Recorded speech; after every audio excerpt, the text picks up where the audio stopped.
e outros trabalhos que temos em mãos, apenas agora nos foi possível realizar aqui esta pequena conversa. Queremos discutir as questões que estão relacionadas com a comunicação social e a liberdade de imprensa na Madeira e também no restante território nacional, e fizemos um desafio aqui aos nossos convidados. O Daniel Oliveira, que é subejamente conhecido de todos e de todas, além de ser aderente do Bloco de Esquerda, é também jornalista, comentador político e analista político. O Elvio Passos, em representação do Sindicato dos Jornalistas, da Delegação Regional do Sindicato de Jornalistas da Madeira. O Dr. Ricardo Oliveira, diretor do Diário Notícias e da TSF Madeira. O Donato Macedo, que é um amigo, é uma pessoa que também tem tido alguma participação cívica e é um utilizador frequente das redes sociais e das novas tecnologias, e também pedimos-lhe para vir dar a sua perspectiva sobre este assunto. E, por último, mas não menos importante, a nossa camarada Catarina Martins, que é deputada do Bloco de Esquerda na Assembleia da República e que, na Comissão de Ética da Assembleia da República, esteve na discussão das questões relacionadas e relativas à comunicação social que foram naturalmente suscitadas e que é de todos conhecida nessa comissão. Convidamos também o Sr. Presidente da Comissão de Inquérito à Comunicação Social na Assembleia Legislativa da Madeira, o deputado Coito Pita. Convidámo-lo para vir dar uma explicação, falar um pouco daquelas que foram as conclusões dessa comissão. Mas esse assunto certamente virá à tona e será, pelos nossos oradores, será também focado, mas não recebemos qualquer confirmação oficial, mas temos aqui o lugar dele vago, se aparecer, naturalmente teremos muito gosto em discutir com ele também essas questões. Muito obrigado a todos pela vossa presença e, sem mais demoras, eu passaria, se não se importam, passaria primeiro à senhora para abrir este debate e depois teríamos umas 10, 15 minutos cada orador e naturalmente passaríamos também a bola para esse lado para que vocês possam, as pessoas que cá estão e que tiveram a amabilidade de cá estar, possam dar a sua opinião, fazer os seus comentários, e quero também agradecer também a presença de alguns jornalistas que aqui estão, algumas pessoas, uns aderentes do Bloco, outros pessoas que não são aderentes do Bloco, e também esperamos contar com a vossa participação, com a vossa opinião para enriquecermos este debate. Catarina? Obrigada, Rafa Amada. Muito boa tarde a todos e a todas. Obrigada ao Bloco de Esquerda da Madeira pelo convite para estar aqui.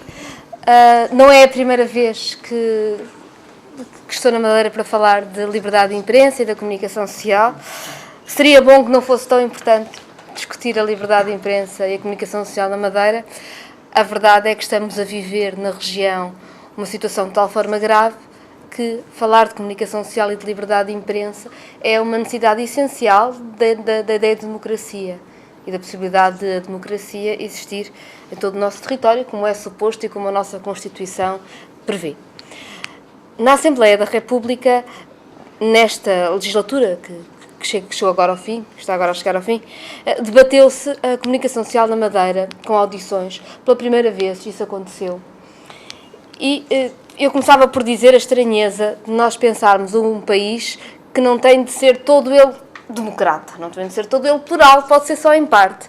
Ou seja, nós tivemos durante meses a fazer audições sobre as condições da liberdade de imprensa e liberdade de expressão em Portugal, pedidas pelo PSD, sobre os órgãos de comunicação nacionais e sediados no continente, e isso foi considerado uma questão essencial da democracia.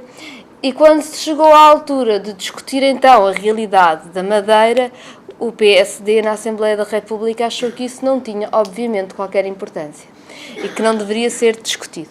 Portanto, temos aqui dois problemas. Um deles é considerar-se que há populações de primeira e de segunda.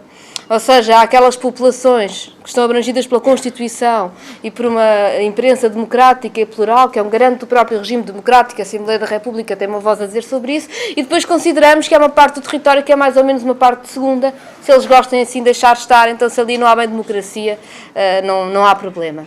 Isto é a primeira coisa que nós não podemos aceitar. Não podemos aceitar que a Constituição da República Portuguesa é para uma parte do território e não para todo o território. Não podemos aceitar que há cidadãos de primeira e há cidadãos de segunda.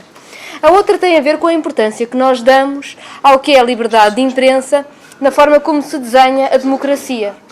Porque um dos argumentos que é dado para que não se discutir os problemas da liberdade de imprensa na Madeira e da democracia era o facto de, na Madeira, existir um governo com uma maioria muito ampla e portanto, se as pessoas votaram assim gostavam.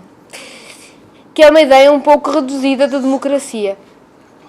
E esta ideia reduzida de democracia, que é uma ideia reduzida de democracia em quem não se preocupa com estes assuntos e acha que isto é normal, é infelizmente uma ideia reduzida de democracia desde logo da Presidência da República.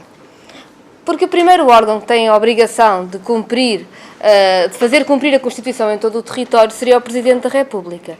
E, portanto, é preciso dizer que na Madeira se vive uma situação terrível no que diz respeito à liberdade de imprensa, e já chegarei a ela, e que há um Presidente da República que tem responsabilidades e que não faz nada sobre isso. Mas também temos entidades reguladoras. Temos a entidade reguladora da comunicação social e temos a autoridade da concorrência. E nós preocupámos-nos na Assembleia da República com o papel das entidades reguladoras, porque era o que nós, como Assembleia da República, poderíamos fazer, preservando a autonomia, obviamente, da região. E aqui é preciso dizer uma coisa. O que acontece na Madeira é que o governo regional, que é de um partido, decide fazer concorrência aos órgãos de comunicação social, todos que estão sediados neste território, região autónoma da Madeira, e faz concorrência não só patrocinando um órgão de comunicação que não cumpre requisitos de serviço público, não é, por exemplo, como a RTP, que sendo do Estado tem um contrato de concessão de serviço público, criticável, de certo, que eu gostaria que fosse aprofundado, etc., mas tem um contrato de serviço público, tem auditorias da ERC, que é obrigada a determinados parâmetros de pluralismo. Não. O Governo Regional da Madeira financia um órgão de comunicação social que não tem nenhuma obrigação de serviço público, muito pelo contrário, afirma-se como um órgão de propaganda do PSD Madeira e do Governo Regional, mas faz mais do que isso. Ou seja, isto seria algo que atenta contra tudo o que prevê a nossa Constituição, contra tudo o que prevê as leis de imprensa, mas faz mais do que isso, faz mesmo dumping de preços para levar à falência aos órgãos de comunicação privados que apareçam de privado, ou seja, órgãos de comunicação que não tenham apoio público, há um dumping da publicidade para lhes tirar recursos económicos e para fechar as portas aos órgãos de comunicação social. Ou seja, o Governo Regional da Madeira tenta controlar a comunicação social por duas vias. Por um lado, tendo um jornal que é, na realidade, propaganda e não um jornal, não obedece à lei de imprensa, não obedece à Constituição da República Portuguesa, não é pluralista, não tem as regras que têm que obedecer os órgãos de comunicação social para serem considerados jornais, num regime democrático, e por outro lado, tenta mesmo, com uma prática comercial abusiva, de dumping de publicidade, levar à falência a comunicação social privada, ou seja, que não haja pluralismo na comunicação social. E o que é estranho, e eu vou falar da perspectiva daquilo que tem a ver com a Assembleia da República, porque estão aqui pessoas que saberão falar muito melhor do que eu nas outras perspectivas, o que é estranho é que nós temos entidades reguladoras, a Entidade Reguladora da Comunicação Social, a Autoridade da Concorrência, que deviam prevenir este tipo de situações. E que, na realidade, não fazem nada, fazem tarde e fazem timidamente. E o que nos estão a dizer é que há uma parte do território em que pode ser assim. Se votam assim, que seja assim.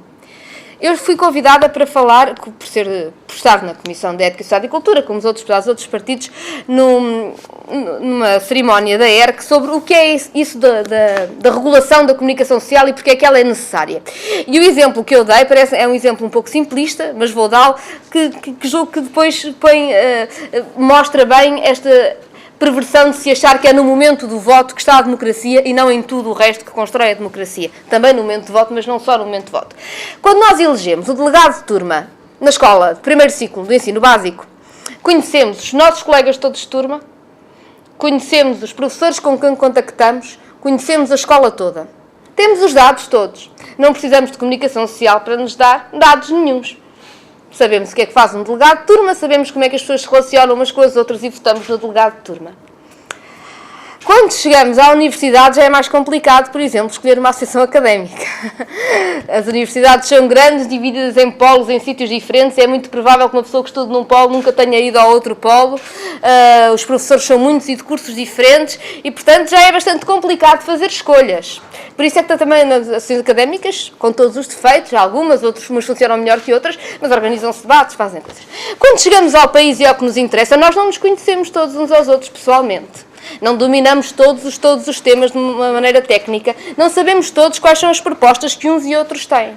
E confiamos numa coisa chamada comunicação social, que deve obedecer a regras que em Portugal são estabelecidas na Constituição da República, na lei da imprensa, lei da televisão, lei da rádio, que nos dizem que nós podemos confiar alguma coisa na informação que nos é transmitida. Sabemos sempre que temos de ter espírito crítico, mas percebemos que há uma coisa chamada comunicação social que nos permite ter informação uns dos outros. Não nos permite só ter informação sobre os vários partidos políticos em que se vota. Não, é muito mais vasto do que isso. Deve permitir-nos saber coisas sobre o sítio. Eu não conheço o território todo. Conto que a comunicação social seja capaz de me dizer algumas coisas sobre partes do território que eu não conheço, sobre problemas de que eu não sei.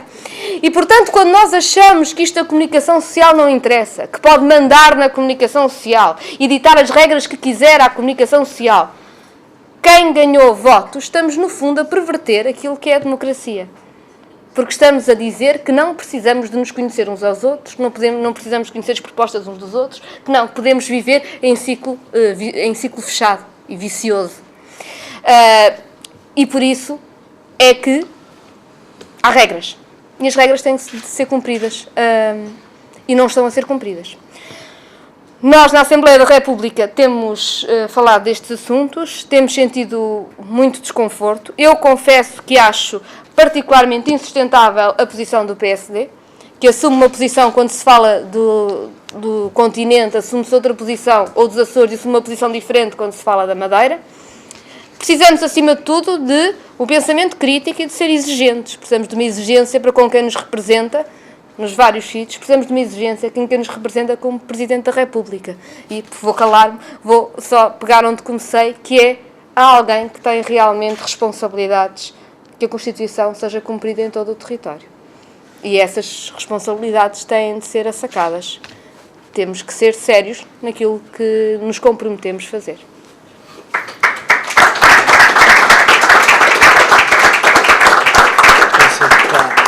Eu passava